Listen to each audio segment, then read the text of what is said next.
chasers you could possibly wish to see. Relentless, remorseless, and pounding Cheltenham Star into submission. And you're very welcome to the first edition of this Jumps season of the Racehour podcast. We are back, brand new sponsors on board as well with bookmakers.co.uk. It is myself, Dean Ryan, in the towers of bookmakers.co.uk. Derma Nolan is here. Derma, how are you, Dean? Very well. Delighted to say we've got Cheltenham Festival winning jockey Paddy Aspell also back with us for this Jump season. Paddy, how are you keeping? I'm well. How are you, lads? We're all good, I think. I was a little bit disingenuous there. You're recovering from a bit of an injury, Paddy, a horrible ACL done on the mighty track of Les Launds. Yeah, that's right. I don't think my beloved Villa will be giving me the shout anytime soon. But we're getting there. It's slow progress, but we're certainly, I think, on the right side of it now, thank God. I spent many a day kicking around the back end of Les Launds racecourse with their 4 or 5 rails bookmakers and the odd visiting jockey. You were champion jockey there as well, Paddy. Were you at one point, or were you nearly? I was champion the first season I rode out there, and it's difficult now because the likes of Neil Mulholland come out quite a lot, and they're actually starting to attract, like Sam Twiston was out there loads last year, and the likes of Brian Hughes, so it's a bit more difficult now, but I like going out there because you can be competitive, and plus I get to ride over hurdles, which on my flat license. So, and it's a bit of crack. And to be fair, at the height of summer, it's a lovely spot. It's a fantastic setting for a racecourse. I remember John Frankham rode out there once, and this is going back to when I was kicking around there as a kid, and you used to get the odd celebrity jockey come over, and they'd literally almost be a charity thing. Like they'd bring someone over to take a few pictures and give it one ride round the track on an absolute sure thing. And I think he said if you miss the first there, you go straight over the cliff. That's right. You certainly wouldn't want anything now that leans too bad to the right, because you'd certainly maybe want a pair of armbands. Yeah, I think so. It's quite a fierce drop as well. Anyone want to check that out, check it out on Google. If you do get the jersey, go to Les Launds Racecourse. I'm going to give them a call after this, make sure they got my season badge set up, having given them such a great shout out. Paddy, it's great to have you back. Dermo, it's great to have you on the Race Hour. We're going to looking forward to a really big jump season. We had great fun last year, of course, and thanks to our sponsors at bookmakers.co.uk for making it all possible once again. Now, it is, of course, Champions Day this weekend, but in true Race Hour tradition, Dermo, we're going to ignore that, right? We most certainly are, yeah. I think we've fairly set ourselves up now as a jumps racing podcast. That might have to change at some point, but for the moment, we're very happy to just be a jumps racing podcast. So whatever flat racing is going on will never be discussed on here. I think this is probably the earliest Cheltenham Festival preview ever done in the history of podcasts. So we'll try and make it more of a season preview rather than Cheltenham. 100%. But I don't think you can talk about jumps racing without talking about Cheltenham. So the easiest way to go is just spin through what we've got to look forward to, and there are some real cracking highlights coming up over the season that everyone is already itching to try and decide which way these challenges are going to go. We might kick off with some novice hurdlers. Interesting to note that Keith Donoghue has joined bookmakers.co.uk with a weekly racing blog. I know you're chatting to Keith pretty regular, and if you look at the kind of novice hurdlers we've got to look forward to this season, likes of Malone Road, Envoy Allen. I don't really want to get into the potato horses from the Albert Bartlett, but I'm sure there's a few that are worth a note. But he's very, very keen that Gordon Elliott might have 2 stars on his hands there, and if they do keep them apart, I guess Supreme for Malone Road and Envoy Allen for the Ballymore makes sense. Yeah, so he's been speaking about them too. I mean, the way he speaks about Envoy Allen is like I'd imagine you speak about your children, Dean. He's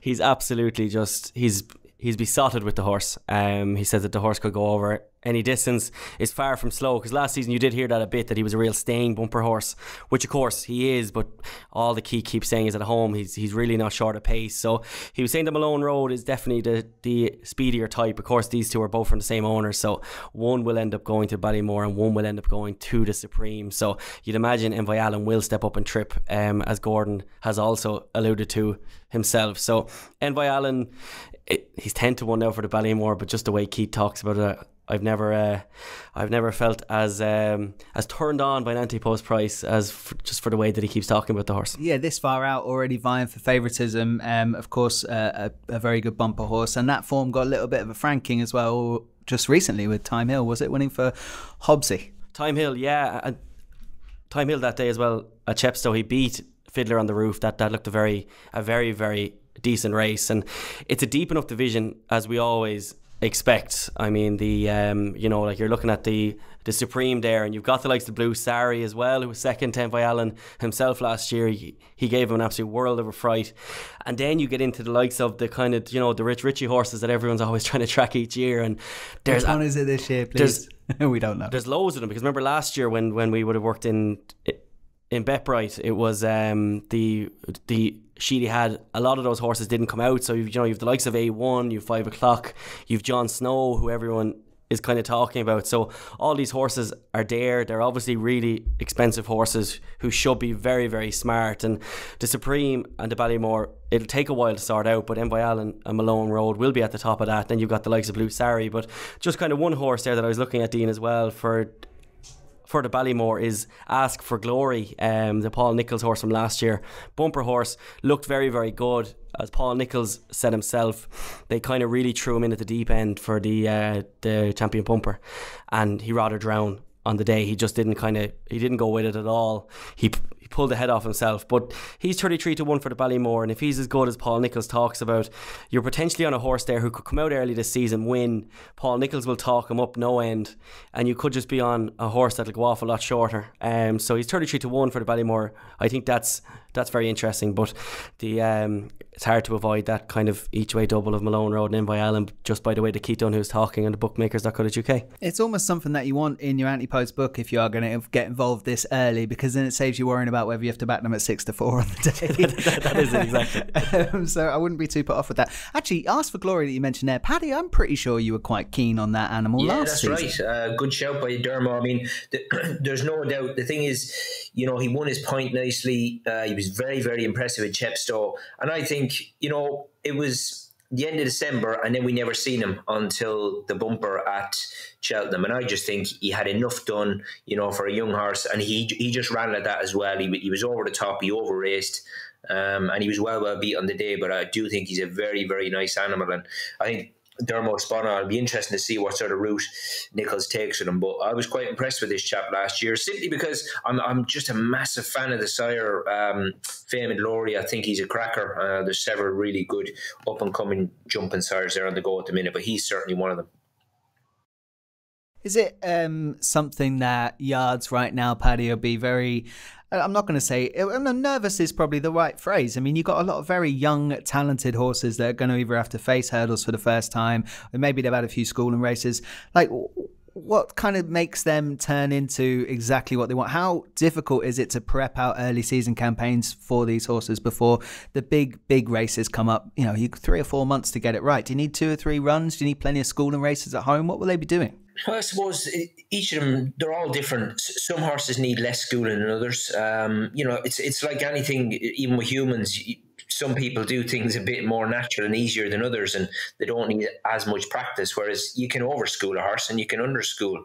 Certain trainers have got their own way. They don't like to school horses that often, simply because if you've got maybe a smaller trainer who... the numbers are smaller. It comes down to the risk factor. You don't want to school them that much at home in case you bust them, Whereas if your numbers are big, you can school away, and if one does get hurt, you're able to fill the box up no problem. So it's different priorities for different trainers. But the thing I always like to look out for is, if you look at certain races that trainers will target with what go on to be good horses, they'll target certain races because they'll look at a horse and think, well, I won that the last 2 years with this horse, and the horse that they're looking at might remind them have the same traits as that one, so they'll aim certain horses at certain races because they know what it takes to win that race, if you know what I mean.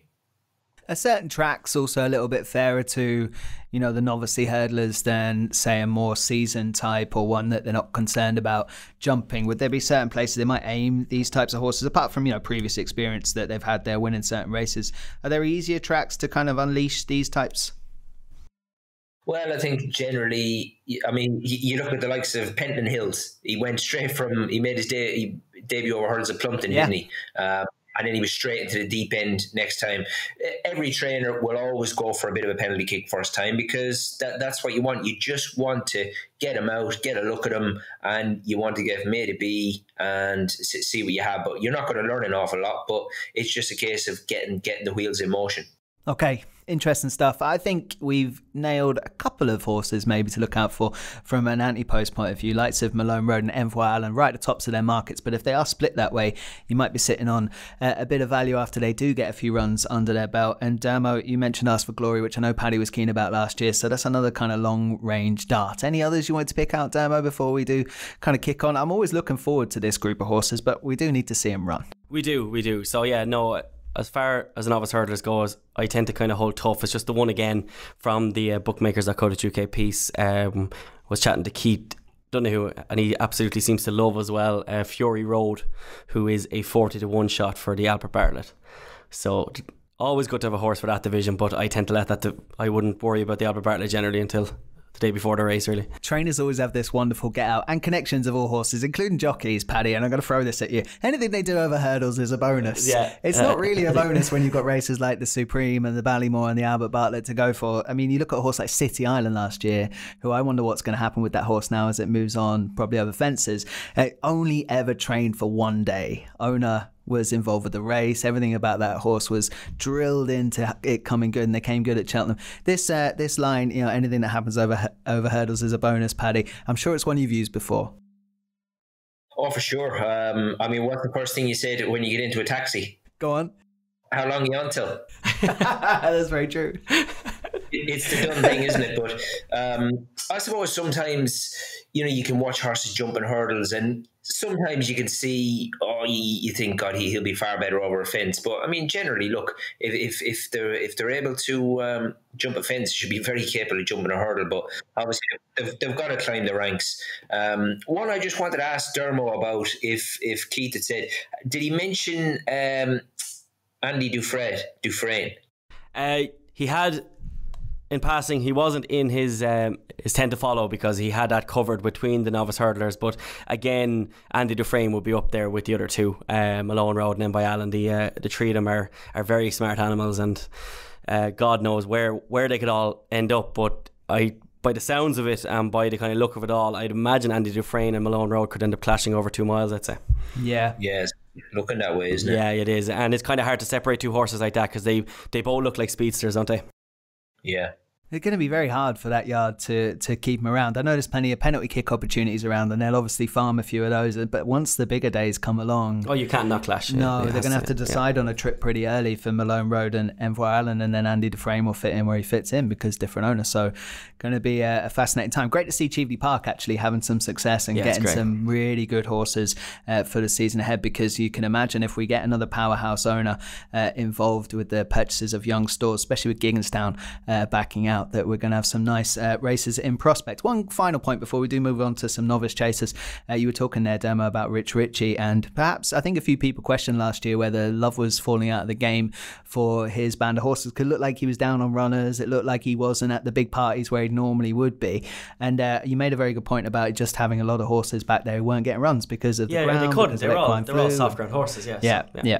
So I would imagine you will see a very big resurgence back from those pink and green spot colours this season, which is also exciting. Let's move on then to some of the novice chasers. Obviously, we've got a bit more kind of form in the bank with lots of these. I might kick off with the likes of the Arkle. A horse I really don't fancy for it, but seems to top plenty of novice chase lists, is Lorena, who I thought got away with a bit of murder in her own sex last season, and then when push came to shove, perhaps a little bit too soon for a horse like Lorena, but she's topping the market there. Classical Dream is around in the tops of these markets as well, but I'm pretty sure it's going to stay hurdling. Seems as something would have to go wrong. And then you got the likes of Melon, might be a little bit overdue actually for that one to go jump on a fence, so I'll be interested to see what happens there. A decent crop, Demo. Yeah, I just can't remember with Melon the last time a horse stayed over hurdles that long and became a very good chaser. Footpad maybe, but... Yeah, but even then, you know, he dominated terrible division. Yeah, just the second worst Arkle of all time after this year. But the it's like Lorena, the rumour going around about Lorena is that she's staying over hurdles, but rumours in horse racing are not more to watch at all, obviously. But the rumour is that she is staying over hurdling. Classical Dream, I think they'd be mad not to give the champion hurdle a go with how beautiful a hurdler he is. He takes his hurdle so easy. I mean, at Cheltenham, the big difference I thought between him and the two behind him, Itchy Feet and Thomas Darby, was that he was just skipping away from them. The other two of them I thought looked like chasers in waiting. They weren't as quick. They did, yeah. You wonder what might have happened with the second and the third, and even some of the other ones in behind Classical Dream, when they got a more prominent ride. Everything just fell into Ruby's hands. But again, he he's did done that before. Yeah, and he did it afterwards as well at Punchestown. So he could be just a very, very smart animal. But the one again, Felix de G is very interesting here. Again, the Bookmakers are quoted UK article, which I keep mentioning, obviously. Keith was saying about Felix de G that they kind of had made a lot of mistakes with him last year in the yard. They tried him over 2 miles 4, they tried him on soft ground, they tried him on loads of different avenues, and nothing really worked. They kind of figured out with him that he likes the front run. They also figured out that he prefers good ground, and that 2 miles is definitely his trip. And Keith's line was, if he gets good ground, gets fences in front of him, and gets to make his own gallop in front, it'll take a very good horse to stop him.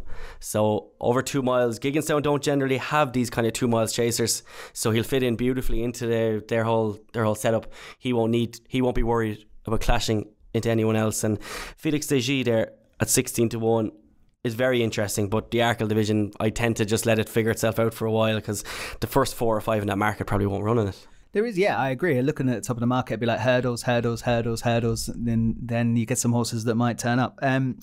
One horse that's pretty forgotten there, Dermo, I think you'll agree with me on this one, is Thomas Darby, who was second to Classical Dream in a Supreme. And if you remember how that horse kind of went about its business, it seemed ground was really important, then it seemed perhaps it wasn't important, having run at Cheltenham the way around. And it disappointed a couple of times. Head carriage is a bit weird. Definitely looks a chaser to me. And for one that is going to go fencing, it seems, from Ollie Murphy. And 25-1 for an Arkle right now. If I had to nail my colours, I would have thought you'd get a little bit of value in that. But there is every chance with those colours, this the Diana Whiteley colours, that maybe a JLT or something like that is in the offing for him. I don't think he'll lack for speed or a bit of stamina actually in time. What do you make of the novice chasers we've got to look forward to this year, Paddy? There's a few big guns I haven't even mentioned, like Reserve Tank, who's already had a spin, and the beloved Sam Crow. Yeah, it's interesting. I wonder, I did hear a quote from Gordon Elliott. How has he fenced at home, I wonder, Sam Crow? Well, this is a good question. I'm not sure. Apparently Keith was on him, wasn't he, schooling him? Keith hasn't rode him himself, no. There's another lad in the yard, but they said that he's born for the job, Paddy. They said he's fencing very well, and Keith was saying as well that he half thinks that the year off might end up being the best thing. That's kind of, not a full year off, but basically it might end up being the best thing to happen to him, because the ground last year wouldn't have suited him anyway. So he's grown up an awful lot. He looks a big chaser now, and they're saying that he's fencing very well. Yeah, it's going to be interesting to see. I mean, he's got a few questions to answer now, hasn't he, I suppose, but nonetheless, still very, very low mileage. But the horse that you mentioned, I mean, obviously he was no match, Thomas Darby, for Classical Dream in the Supreme, but I mean, although beaten 4.5 lengths, he actually finished lame, didn't he, after the Supreme? And they rode him very, very patiently in the Supreme. And, he's got a pretty decent record at Cheltenham, Thomas Darby, and he's another horse, he's only had the 6 starts. He's very, very low mileage. So it'd be interesting to see how he tackles a fence also. Yeah, I'm excited about him. Of course, Ollie Murphy had a couple of other ones who did very well over last season, like Brewing Up a Storm and Itchy Feet. Now, I'm not sure whether they go fencing or hurdling, but both of them look like they've made decent chasers in time. Reserve Tank, Collins got him out very early, Dermo, didn't he? Yeah, he was beaten the last day, but it's I don't know, Tizar's horses earlier on in the season anyway. I'm open to be corrected on this, but it's just might be vision to flow in my head maybe, but a lot of them seem to kind of take their time to come to the fore, and then once they do, so I wouldn't be overly worried about Reserve Tank just yet, but he'll definitely improve for that, and the tactics can be looked at as well. But there is, I mean, it's a very exciting division overall, isn't it? Yeah. The kind of novice chases, because you could hear Mouse Morris during the week about Sam's profile, that he's avoiding this whole division this year because he is only a 5-year-old, and he was just saying that it's very, very hot, and it is. I mean, like when you look at the RSA division, like the top of the market there is Manella Indo, who obviously won the Albert Barda with a bit of a shock, but backed it up at Punchestown. Then behind that horse you got Allaho, Next Destination, Bright Forecast. Like, it's just a seriously hot division. And the one in the RSA, to be honest, at the moment that I thought was a bit of a price is Dickie Diver at 25-1 for Nicky Henderson to finish fourth in the Albert Bartlett on his third ever rule start is really impressive, and the way he ran that day was excellent. A lot of the time with those Albert Bartlett horses, it's not the ones that win it that actually turn out to be the real superstars. It's the ones in behind, and I think he is one of them. And then one horse that I've been looking at for a while to skip back to the JLT division for a little bit is a horse who's been he was kept away from all the big parties last year, because this horse is a natural born chaser. He's for the Rooney, so hopefully they'll run their horses back at Cheltenham again, because I know they were kind of keeping him away. But depends what day it is, I think. Yeah, it depends what day of the week it is. They're like us with sponsors. They've had more jockeys and trainers than we've had sponsors in this podcast. But Goodbye Bobby, he's 40-1 for the JLT. This is a horse who they thought the absolute world of. They were talking an awful lot during his bumper campaign, and last season I kind of liked the campaign. They just kept him away from an awful lot. He finished the season by winning a Chepstow Post last. It's not really where you'd earmark a superstar, but just the way he tanked through those races, he just looked to me like a horse that they were really going to unleash as soon as he went chasing. And this yard does this an awful lot with chasers like this. So one of the horses that I have had a small bet on is Goodbye Bobby at 40-1 in the JLT, and Dickie Diver at 25 in the RSA Dean. Interesting. Dickie Diver's a fair shout. I know the reputation is obviously seriously high. We'll have to see what comes out of that. Goodbye Bobby I know less about, but at 40-1, always willing to take chances at those prices. I just want to touch on Sam Crow before we do move out of this division, because I'd be interested to know what you guys think about what his best trip will be. Because let's say Sam Crow, without last season, was going straight over fences. I'd probably say he'd be favourite for all through, maybe not the Arkle, but he'd be favourite for the other two divisions of the Cheltenham showpiece. And at the moment, he's 25-1 for an RSA. For me, he looks every inch an RSA type horse. I'd imagine if he's in good shape and ready in time for something like the Diarmuid, I'd imagine he'd go there and warm his way up to it. But I don't know what they're going to plan. But what do you think about trip? Keith was saying, because I actually put this to him, this will be in the piece tomorrow, about Sam Crow, because we had a quick spin through the early season targets for the kind of better horses, and I said it to him, if it was his call, I said if it was my call, I'd put him into the JLT this season, and he tended to agree. He said long term, you're completely right, the horse is a 3 mile horse in waiting, but just the likes of an RSA can kind of kill a horse, and they've enough of them in the yard really, that the likes of a JLT for him this season, stepping into a Gold Cup campaign next year, might just be the best way forward for him. Okay, interesting. Paddy, you've seen Sam Crow as much as we have, running around various tracks, and obviously last season a little bit of a disappointment trying to go toe for toe with some pretty slick 2 milers. What do you think of him long term, Gold Cup type horse, and what kind of trip would you be aiming at this position that he's in right now in his career? Well, I suppose he's got the added bonus, isn't he? He is a horse who does stay a trip, but he's not a slow boat. I mean, obviously he won his point nicely first time, and that was on heavy ground, but they've never even ventured anywhere near 3 mile after that. I mean, obviously he won at Cheltenham over 2 mile 5 in the Ballymore, and really stayed that trip very, very well. But he's got some reasonable form over the minimum as well. But I mean, since Cheltenham, he's not managed to win. Obviously, he fell at Punchestown, and since then, since they went back to 2 mile, he has suffered, some pretty heavy defeats, and especially the last one. But obviously, that's where he's picked up his knock. But like I said, he's got a few boxes to tick now, Sam Crow. But I mean, I'm just looking now; it's December since we last seen him, so he has had time to strengthen up. And this horse, he's 7-year-old now, so hopefully we are seeing the finished article. But like I said, he has got some questions to answer, and I hope he does.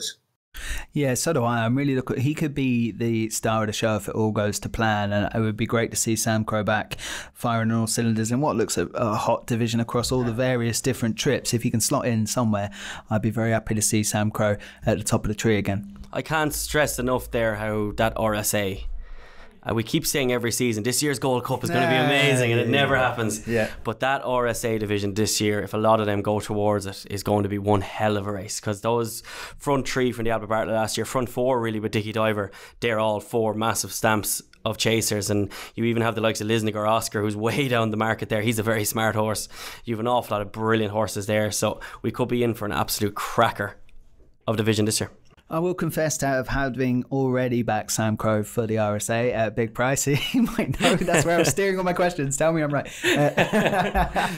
We will see how we get on. I do want to throw in a Bismarck to the mix before we move on. I don't think Champ is going to make much of a chaser this season, and I know he's in and around the markets for those. But as good a horse he looks, he's going to need to fill a frame for me.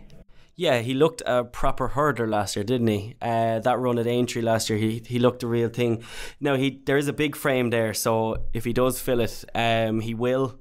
He's with, obviously, a very good trainer for that, but you can't take anything as a given in these divisions, and I thought he was kind of put in his place as well in the Neptune to a degree. There's massive improvements there, but I'd be sitting massively on the fence there with him anyway, Dean. I'm going to be keen to take him on at short prices when he gets going. You always pick one. I like to pick one or two, to have a pop at. I've been right and wrong before. Okay, look, let's take a break there. We had a good look at some of the novice hurdle highlights and some of the novice chasers to look forward to over the course of this coming jump season. So we'll take a very quick break now on the Race Hour, and we'll be back. We will go through some senior hurdlers and senior chasers for the jump season ahead. You're listening to the Race Hour podcast, brought to you by bookmakers.co.uk. Check out bookmakers.co.uk each and every day for tips, news and the best odds for horse racing. Looking for a new bookmaker and the best sign-up offers in the industry? You'll find that at bookmakers.co.uk, sponsors of the Race Hour.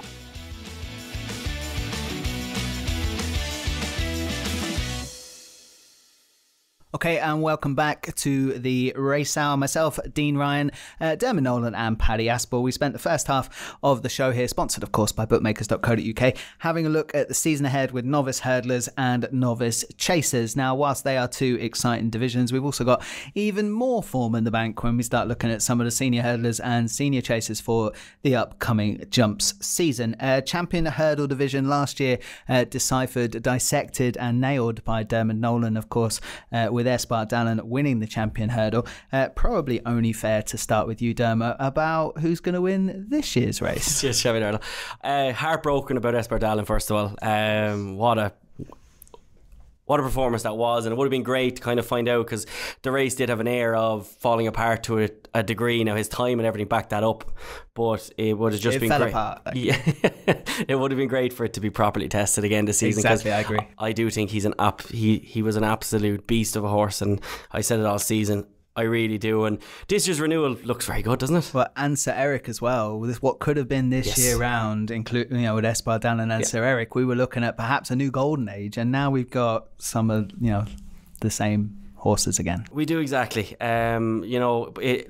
It's still a proper race. I mean, even when you look there at Pentland Hills, Bouvardere will be going again. You've Classical Dream, obviously, Classical Dream is 7-2, and I'm not backing him at that price, but you couldn't turn anyone off that, because if he just starts rocking and rolling like he did last season, he ends up very short. Fusel Raffles is definitely another one. So there is still a plethora here.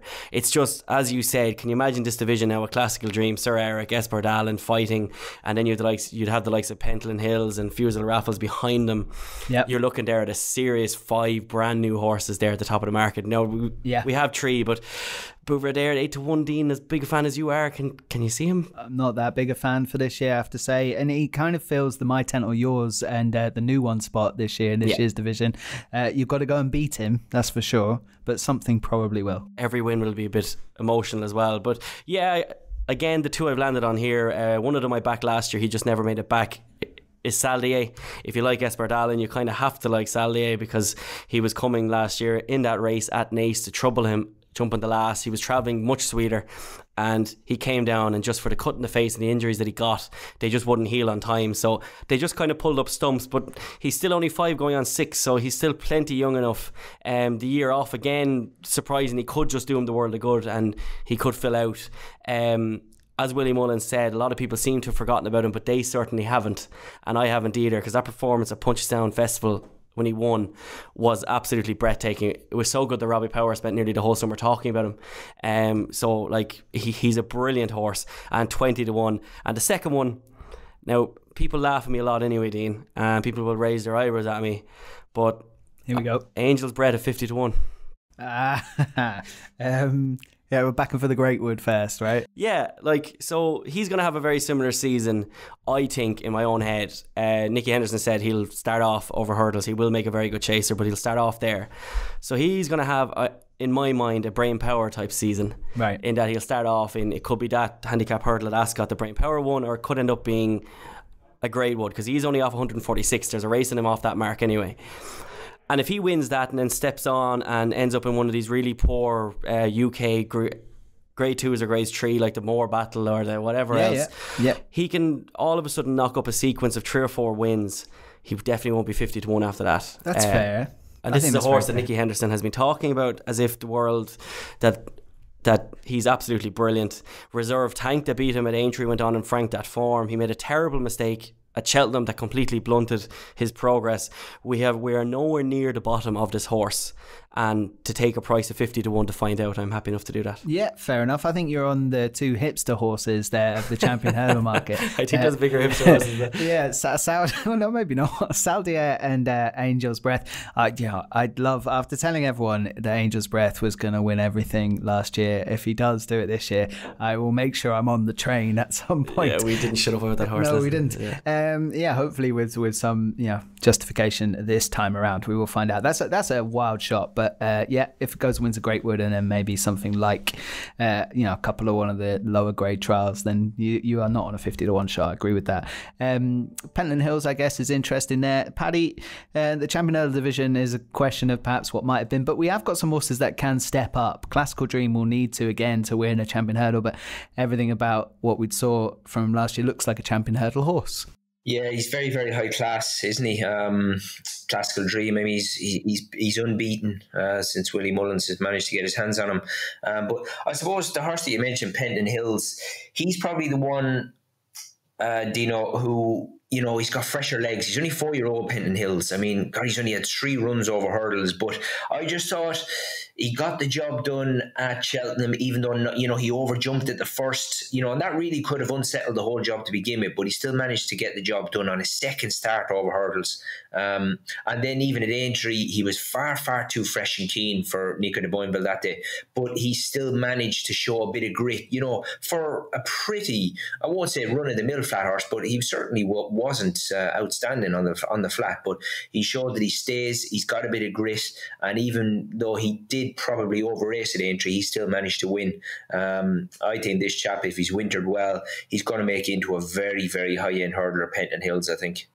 Yeah, he could be the fly. I mean, kind of like you mentioned earlier on in this show that, turned up once at Plumpton and then went on and straight to the big shows and got the job done. He kind of came out of nowhere. So there's still a lot of mileage to come with Pentland Hills. I've got to mention Apple's Jade to you, Paddy. Do you think they'll be done and dusted now with any ideas of a champion hurdle again with Apple's Jade? Yeah, it'd be interesting to see what they're thinking. I just think the loss was taken off at the back end of last year. She just started to get a little bit unpredictable, considering some of her form that she showed throughout the year was outstanding. I thought leading into the champion last year, like all the Liverpool fans say, this is our year. I thought that was hers last year, but it didn't happen.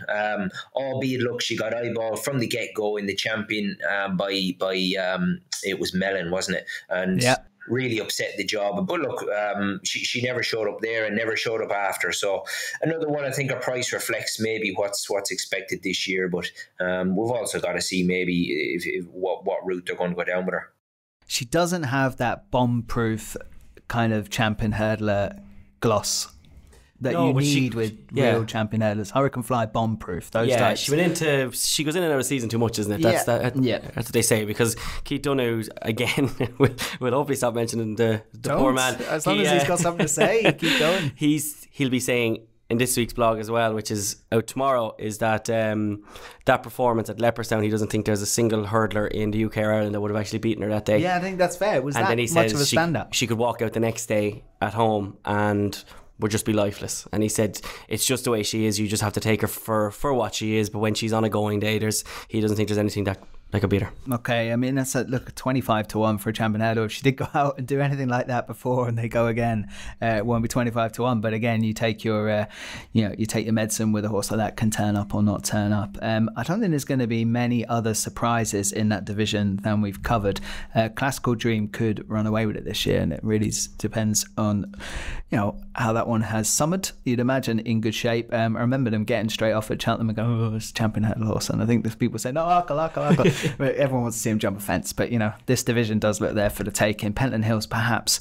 Saldier, another one that can step forward. I don't think there's much else there that will be staying in that division rather than jumping a fence or two. Let's have a look at the Stayers Hurdle division. Least interesting for me, really, because of Paisley Park's domination of it last year, when a horse I really didn't fancy but just kept coming and winning all the wars. Been compared to like Big Bucks because of the flat spots and then going through and the way that Paisley Park won at Cheltenham, I wouldn't be wanting to take it on at 5 to 2, and also really wouldn't want to be backing it at 5 to 2, to be honest.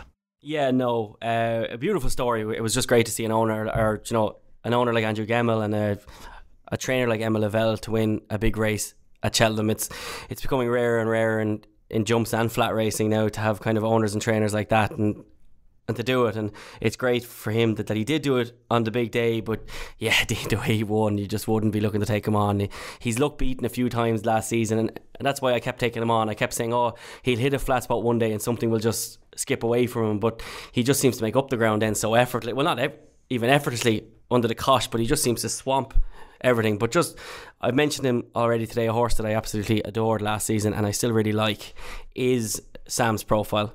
He is an interesting each way angle into the race at 33 to 1.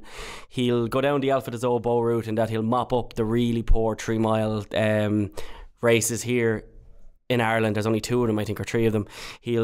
He'll mop all them up. He'll probably win the Galmoy just like Alpha de Zobo did, and then you're just hoping that he's not bumping into a Thistle Crack like Alpha de Zobo did. But he Alpha could de well Zobo be. is the best staying hurdler never to win the Stayers Hurdle, in my view. Yeah, especially on that performance that day behind Thistle Crack, which still haunts me. Yeah, there's also the likes of Grand Cru and these horses, but yeah, no, definitely. I do agree with you, and I think Sam's Profile is very good. It's an interesting call. He's only 5 years old, and Mouse Morris does not want to run him against the brilliant novice chasers that are out this season. He wants to look after him for a year, so he's made that call, and it could end up being a very advantageously profitable call as well, because there's plenty of 3 mile hurdlers, especially here in Ireland, hurdle races, that are quite easy to win, really. Fair shout, and a very big price, and attached to a trainer that when they make decisions like that generally are vindicated. Sam's Profile for Mouse Morris. Be great for him to have another one to go to war with at the big parties as well, considering the lack of I would say owners supporting him of recent times.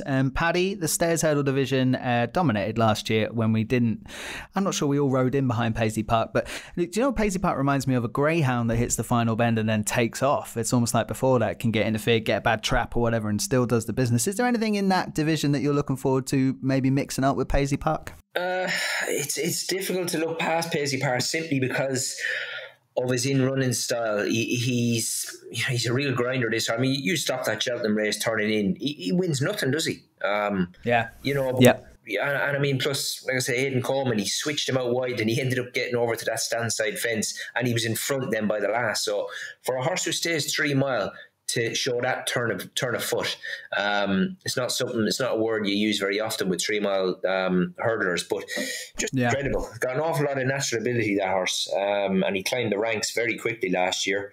There was a couple I noted down here. If the Cap Fits, I thought he was interesting. He's never actually ran at Cheltenham, If the Cap Fits, but I thought that was a really good effort at Aintree to finish off the season last year. The bulk of his form is at sort of galloping, more flat tracks, so he has got to tick the Cheltenham box, that chap. But he's rated a little bit below Paisley Park. He's 160. And obviously we've got Benny the Do. We all know about the Cheltenham saga, but there's not much between her at the weights with If the Cap Fits as well, but just some other interesting ones there. But I think Paisley Park, if he turns up the same sort of horse as last year, it's just his real liking for Cheltenham. And I've mentioned every time, both times he's kicked the last hurdle out of the ground because he's dusting. And if a horse can do that in such high-end races like that, there's an awful lot of ability there, you know. Absolutely. Could be a horse that goes and wins a couple of these and finds a spot in the books for it. Presenting Percy, can I throw that one into the mix for a Stayers Hurdle? I do remember Connection saying you could have gone for the Stayers Hurdle last year. Is 20-1 best price out there for Presenting Percy to win a Stayers. Discuss, Dermo. Yeah, Paddy called this horse to perfection last year, I think, anyway, because Paddy kept saying that there's something wrong with the horse, he thought. Yeah. And that's why they were so quiet, and that's why Davy Russell was at such pains to say nothing. Not that the trainer talks much anyway. Yeah, exactly. Look, he's there has to be more to him, but even to back him against Paisley Park at the moment, you'd kind of want your head examined. You'd want to see him a bit more. Winning a Galway hurdle or whatever else isn't the be all and end all. So you need to see him a bit more. The run in the Gold Cup was terrible, but he did come back lame, so they will have that hope to hang on to with him. But we just need to see him more this season for us to make a proper call on him. Yeah, I always like to look at this kind of chat as in like what anti-post vouchers did a lot of people have last year for what races, right? So if you go, I had one for Sam Crow for whatever race you fancy, Champion Hurdle, right? Yeah. Or you had one for Apples Jade, Champion Hurdle. You can go and back them now at big prices for their new races and still feel like, you might get Presenting Percy to win at a festival, you might get Sam Crow to win at a festival, you might get Apples Jade to win at a festival. Yeah. And you've covered some big divisions. That's very true. You're looking at 25-1, 33-1 shots about horses you were probably happy to back at 6-4 last year, which that's how I look at Cheltenham at this stage, which I find quite fascinating. We have to talk about the Mares Hurdle because this podcast was almost sponsored by Honeysuckle last year. What she did at Punchestown after missing the Cheltenham Festival was perhaps one of the best novice hurdle performances I've seen, albeit in the level that it was and the opposition that it was. But Honeysuckle this year is 7-1 for the Mares Hurdle. Paddy Aspell, you were impressed with her last year. We all sang her praises all the way around. I'm not enthused that she'll even have to take too much on in that division. No, and I mean, really, them performances last year, to say that we didn't get to see much of her, certainly not as much as we would have liked, but she's 5-year-old now, but she ran in January when she won at Fairyhouse, and then we didn't see her again back at Fairyhouse until April when she won the Grade 1 Mares race. But I mean, she won by 5.5 lengths. She's just so straightforward, but now including her point, she's only had 5 starts. Very, very low mileage, but just so good. And like I've mentioned before about this owner, he's got an absolute stack of real good mares to go to war with, and certainly Honeysuckle would be top of the pile for me. Benny might go fencing. They can switch and choose, I guess, with Benny to do it. They want with her, yeah. Apples Jade, is Apples Jade, and if she turned up here, obviously you've got to be good to beat her if she's on a A game. But she's 7-1, and I don't think she'll be racing against Lorena, Roxana maybe again. Fair enough. The rest of them, good luck if they think they've got something as good as Honeysuckle. Yeah, but her performance at Fairyhouse in that Grade 1 was the most sickening of all, really, because it's just the position we'd put ourselves in for Cheltenham, because it wasn't that long after it, so she nearly made it. But what she did that day was outstanding. But the more I go through it is that Lorena was a shorter price, near enough to this stage last year for a Champion Hurdle than what Honeysuckle is for the Mares Hurdle this year. And Honeysuckle has done more than what Lorena has done, in my opinion. Lorena is she's a very good mare. Last season she was really thrown in too far, so she's in it. But the Mares Hurdle looks like an absolute beast as well this season. But Honeysuckle at 6-7-1 is the one I definitely would be on, Dean. And I'm not going to lie, I will be back here. I have been back here, and I shall be continuing once I see her this season. Yeah, we just want to know that's definitely what they're going to do. Henry, you know where we are. Yeah. So, reach out, please. It's an exciting time for the Honeysuckle Brigade. I do promise for Racehour listeners going forward that we will not have a section on Honeysuckle every single show, although I can't guarantee. I'll uphold that. All right, let's talk about some senior chasers then. The big question, and actually probably the only real talking point we need to do, because it affects everything this season, is Altior committed now by Nicky Henderson to going up in Trip. King George first target, second target will surely be the Gold Cup, given everything that this horse has done already. Paddy, I really want to talk to you about Altior in pick up on some things that we did discuss last season, and that became a bit of a dosser, became a little bit kind of bored with what he was facing all the time, and was still getting it done, but maybe a step up in trip, maybe a kind of change of tact. We'll see Altior step on again. I don't think the trip is an issue, but I'd like to know what you think. No, I don't think so. He's a very uncomplicated horse as far as, he doesn't over-race or do anything like that. I mean, obviously he puts an awful lot into his jumping, doesn't he? He's very extravagant. We've all seen that. But I just think maybe, obviously, if they're stepping up in trip, they will give them the chance to just ride him that bit more patiently. And if he's not in front, maybe it might just take away from this jumping left thing, because he's going to be a little bit more competitive, maybe in amongst horses. And so he might visually be a bit more impressive to the eye, because obviously last year nobody really wanted to take him on. He was running in so many small fields, and the bulk of the time he was having to race on right-handed tracks, which were really exposing I won't say his weak points, but just these habits that he had sort of gotten into, which at times was leaving us a little bit underwhelmed. But obviously the engine is massive there. But I think we could see a different horse if they step up and trip, because, like I say, it just gives them that option of maybe his running style just being altered a little bit. Yeah, I completely agree. And we've talked about some really nice horses coming forward this season and where they're going to go down. But Altior kind of sets the tone for everything that's going to happen this jump season. If this comes off, we've got a talking point all the way through. Altior. It has. And even the likes of Cheltenham, who was one of the performances of the season last year at Punchestown, was just freakishly good. Really put away Defi Desai and the Arkle winner. I forget the name of the horse again now. But Geneva. No. Duc de Geneva. There you go. Duc de Geneva. Absolutely hammered the two of them. And you'd imagine not that Rich Ritchie, in fairness to them, they're one of the most sporting owners there is, because they've been taking on Altior now with Min for so long, and they just keep doing it. Check and Poursois probably won't be influenced by that, but God, you'd be looking at Min and Check and Poursois, you'd be staring at that Queen Mother Champion Chase and saying Altior's not running here, this has to be our goal now. But to be honest, I would love to happen is Altior to win the King George. The sky will come crashing down on the anti-post markets. Altior will be 2 to 1, 5 to 2, whatever price for the Gold Cup, and rightly then so. I'll be lashing into Santini then for weeks and weeks and weeks, because as much as I love Altior, as much as I think he's an absolute superstar, I think jumping the last at Cheltenham, going up that hill, if it was heavy ground, I think there'd be an element of puking. Too many ifs there, like heavy ground. There's not none of that, or they're not. It's soft ground, let's say, which is quite likely. Yeah. I'm not sure Altior is built for that sort of an extreme trip. I think the King George, it could be poetry in motion.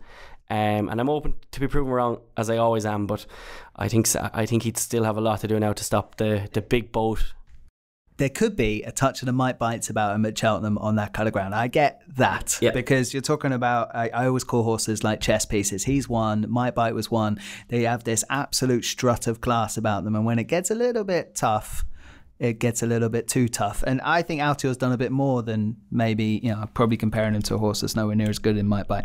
But I get what you're saying. The old boat might just reel him in a Gold Cup. Yeah. Okay, all right. There is a horse actually at Tizards that could be that old boat this year. Is Lost in Translation. He went up against Steffi Desai last year in the JLT, and well, I thought probably just in the end just ran in the wrong race, because he came out and thrashed. He just wasn't quick enough, yeah. Well, he thrashed top of the game then at Aintree, didn't he? Yeah. And everything about him seems to be a Tizard-esque mapping of a proper staying chaser. And they've got the Old Hennessy, which is now the Ladbroke, of course, coming up. And I would imagine, I've already backed him for that. I think he's an ideal type for it. I don't really be too worried about the weight that he'll carry in it or what he might face. Or so, isn't he? Yeah. No, I think it's pretty fair. So Lost in Translation kind of sets up the coming brigade for Altior, I think, if it does go to plan. Do you like Lost in Translation, Paddy?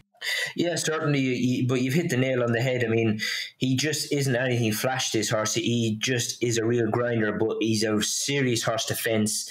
At Cheltenham, just, the jockeys the jockey's boot was out to the floor the whole way around. He just didn't have the gears to go.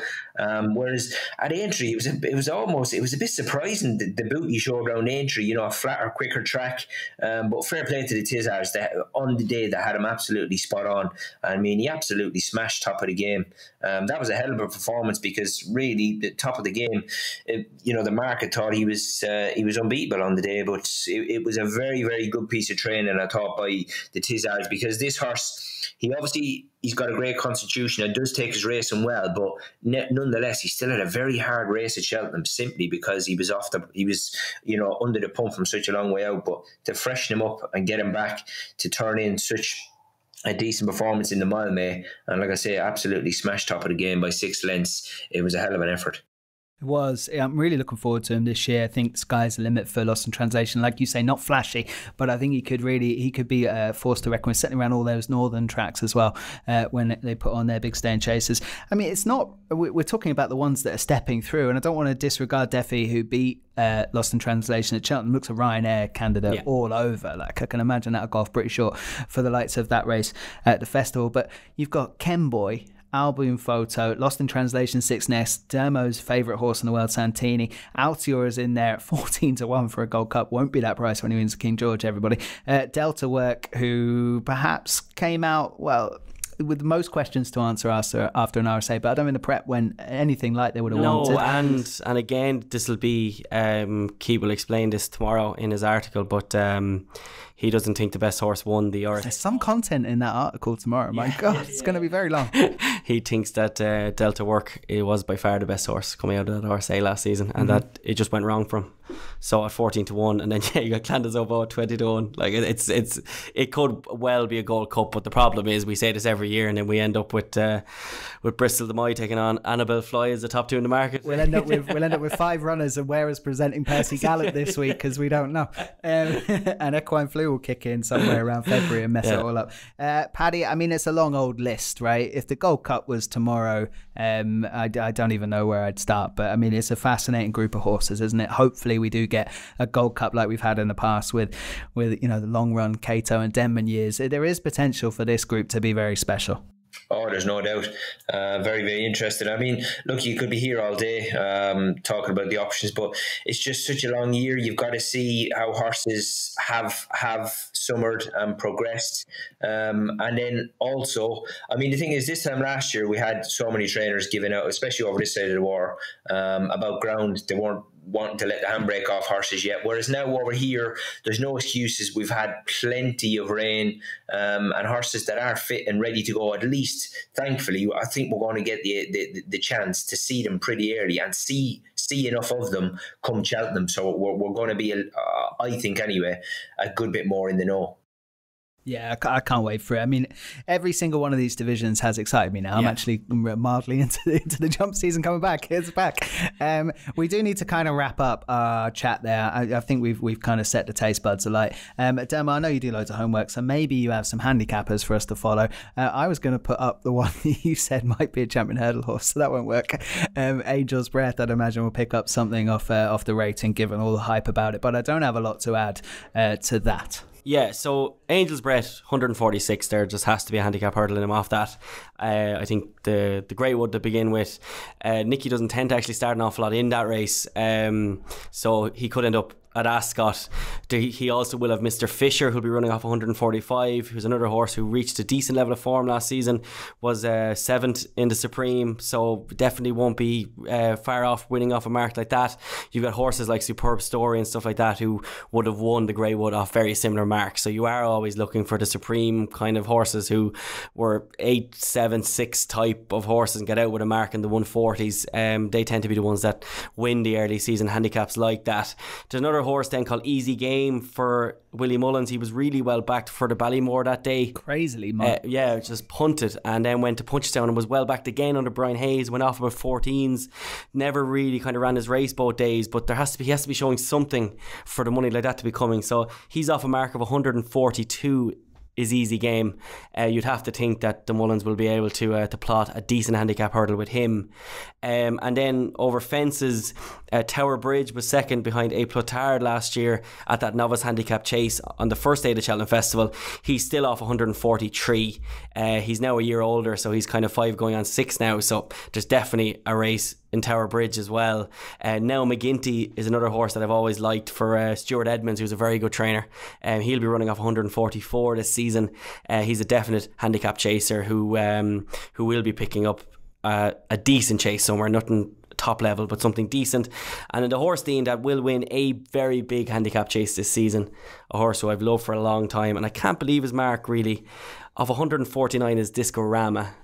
And I think something like the Paddy Power at Christmas, or if they wanted to go further, the Irish Grand National, a mark of 149 doesn't put him out of any of those races. Yeah. And what he achieved last season was actually a very high level of form. So Discorama off 149, but Angel's Breath's the one off 146. So I'll be really looking forward to seeing where he runs once he doesn't come out like Peace and Co with his head still gone. Yeah, I'll be rowing into Angel's Breath at some point. There was also I wanted to throw at Paddy. I don't know, Paddy, if you remember last year talking up John McConnell's horse Hannon. It's off a rating of 131. I know it's had a recent run at Listowel, but that might have just been a warm-up after a couple of flat spins. 131 seems quite low for a horse that showed plenty of ability last year. Yeah, certainly did. Just was a real eye catcher. I honestly thought when I seen him win at Musselburgh earlier in the year, I put him straight in the notebook then, but did throw in some decent performances. Obviously was disappointing at Cheltenham, but I mean that last run at in the handicap at Listowel, I mean that was a grade B, very, very competitive stuff. And you know, for a 4-year-old, I thought it was a very, very good effort because they made plenty of use of him. Probably, you know, just enough use of him on the day, and it was a very, very rough race as typical handicaps in Ireland, but certainly wasn't disgraced. So I think Hannon could certainly continue to climb the ranks because is off a mark of 131. So like you said, it might just still be a little bit of rope to play with there, Dean. Yeah, there's a pot there in that horse, I think, at some point. I don't know when it will be targeted. I mean, it didn't run out of, like you said, 36k, decent pot at Listowel that ran in there at the beginning of September. So a little break. I think there's a race there for him. It'll probably turn up at a decent price in one of the big meetings, I'd hope. I think there was a horse that me and Diarmuid had he was chatting about on Twitter the other week, Little David's Charm of John Walsh's. I mean, that run at Tipperary when he won at the beginning of October, I mean, that was, you couldn't really say it was a very deep grade 3 because we didn't have many runners and a few of them were coming back, having been over fences. But still, the bit of boot that he showed from the second last down to the last, he absolutely mullered them, and he was dossing that much that he hardly rose a leg at the last, landed on all fours, and only ended up winning, you know, by a narrow margin. But he's a very, very likeable horse, and they actually ran him the other day up at the staying race up in the Cesarewitch, where they dropped him out an absolute mile, and they killed him. Yeah, he ended up finishing 5th. I mean, I don't know how he even got as close as that. It was a hell of a good run. But I suppose handicap wise, he wouldn't have as much rope to play with as Hannon. He is up to 150, but he's a very, very bonny little horse, to be fair, David's Charm. He is. I mean, his first win was off 111. Yeah, some run.